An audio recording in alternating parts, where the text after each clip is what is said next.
Well, good morning.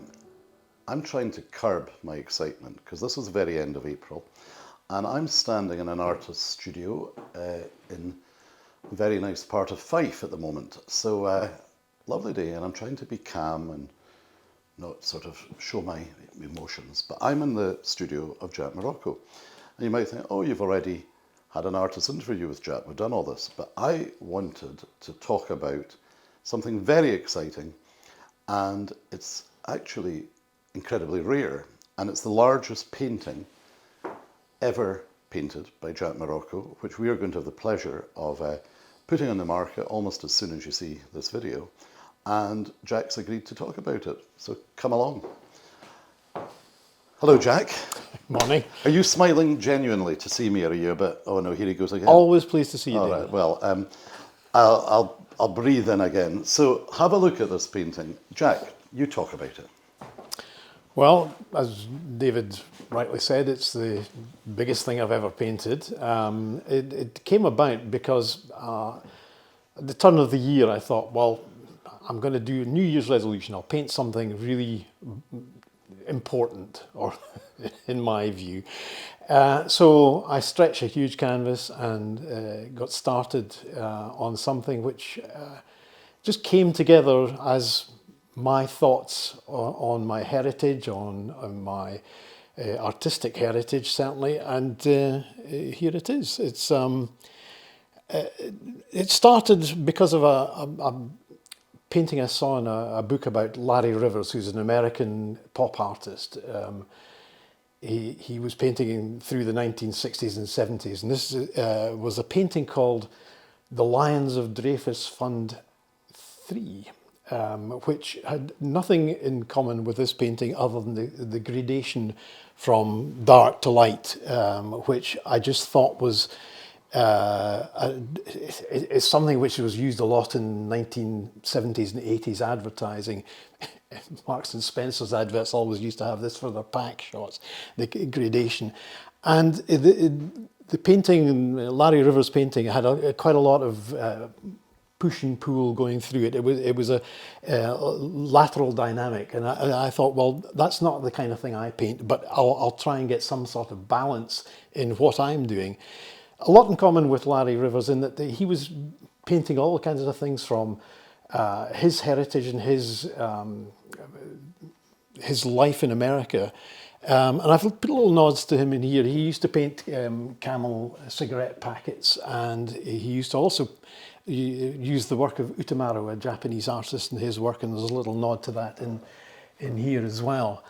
But the other artist that has influenced this one is a painter that has influenced me all my painting life, is Peter Blake, a British pop artist, Sir Peter Blake now. And I worked with him during the summer of 1973 at Hospital Field House. And he kind of expanded my mind into thinking that, you know, lots of things are proper subjects for painting. And he pulled lots of things from current and past popular imagery, and he put them together in a kind of decoupage fashion. And this one owes a lot to that style of painting. It's almost my Sergeant Pepper's, if you like. It's bits from my inspirations, you know, Velázquez over here, through to Renoir at the far side, and taking pride of place in the middle here is my representation of Picasso.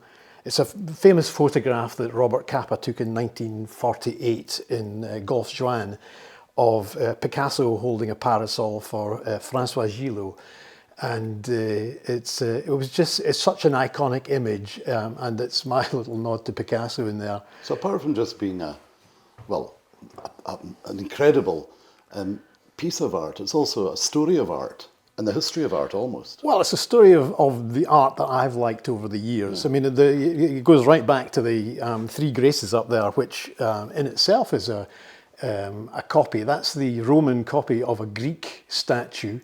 The Roman copy was made in, I think, 200 AD, and It's in the Metropolitan Museum of Art in New York. Centre again is a guitar, which is our family guitar. Alberto painted this guitar. He painted my father playing the guitar. And my mother painted my children playing that guitar, and it has been a kind of touchstone for us all. And a little nod to Alberto here as well with the melon shape, but it has a bit of everything here, including completely random graphic devices. That's a Maori tattoo symbol in there, which is really just a lovely graphic element to fill out the design, and it I think works well in achieving a balance to the painting. This kind of very dramatic monochrome image against a lot of the toned areas. So it's a lot more than your typical very successful studio still lifes, because there's almost a story of art amongst it, apart from the pieces that would be hanging around your studio. Is that correct? Well, absolutely, yeah. I mean, and with the studio still lives that I normally paint, I always try and put in a little bit of a cameo of some other painter or some other part of my studio, because nobody works in isolation. I mean, painters are, you would have to be crazy to work without some kind of reference to what has gone before. And this is very much what's gone before in my life, and just things that I love that have come together in this painting. I know you said, Jack, there are things in the painting which are very important to your life, but I think and you're too self-deprecating to say it, but I think this is a very, very important painting for, you'd call, contemporary art in Scotland today.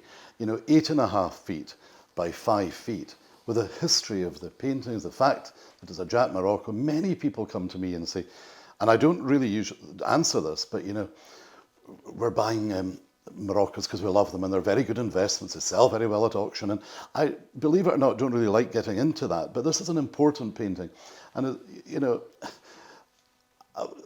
as of later today, this painting will be very much an important painting for the Ballater Gallery to be selling, and I'll be making phone calls. Now, don't tut, Jack, by the time I'm leaving here, this painting's £55,000, which for 5 feet by 8.5 feet by Jack Morrocco may well be a record, but I think for the importance of this painting, I'm hoping that at some point, Jack, you'll do more paintings this size, or is that too much pressure at the moment? Well, I mean, it was started out as being a one-off, but I mean, it is called Reasons to be Cheerful Part 1, so I can fully expect we'll get up to Part 3 as Reasons to be Cheerful. I know, we forgot to, I'm glad you mentioned that. I forgot to talk about the title, actually. So, Reasons to be Cheerful Part 1 by Jack Morrocco, available now from the Ballater Gallery, but I think you'll agree, to get the storytelling of it, it must make you smile, Jack. Well, yeah, well, it makes me cheerful, yes. If you were a betting man, I know you're not, I quite like a flutter, where do you see this painting sitting? Because I look forward to telling you one day where it'll be. Well, I've never considered myself as a museum painter. I mean, there are lots of people whose work they expect to find in galleries in the years to come. I've no idea. I paint because I enjoy it, and people enjoy what I paint, I hope. But if after I'm gone, this ends up in a gallery someplace, in a museum rather than a commercial gallery, I'll be pleased. It's one of the paintings I'm most proud of. So, well, I'll certainly be pleased with that. So listen, I'm just going to finish off here. I'm very cheerful. This is Reasons to be Cheerful, Part 1, 8.5 feet by 5 feet, £55,000 at the Ballater Gallery now.